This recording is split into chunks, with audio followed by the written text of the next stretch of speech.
I mentioned that if you want the width to be 100, then great, just make the width 100 and leave off the height. Because by leaving off the height, the browser automatically calculates the height so that it looks in similar proportion to the bigger image. However, if you do specify the height properly, it can be a nice thing because then the browser can immediately, as it's reading this page, as it's reading your HTML, display at least the outline of the image that you're loading. So although you might not see the outline, you can see the text afterwards in the correct position.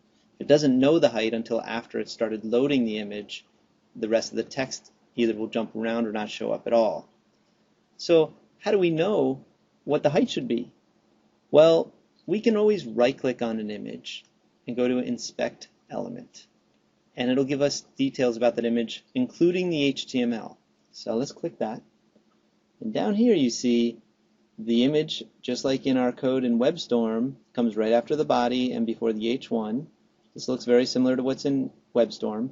Now if you hover over the actual image location, it's also called the URL, you'll see that it shows the little picture of the image and it says 100 times 41 pixels. So Google Chrome has already calculated it and it tells you what the height should be.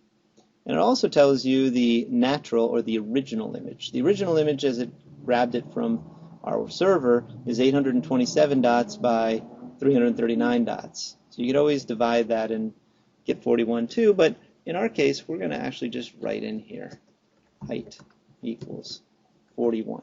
And we have a slightly more efficient web page.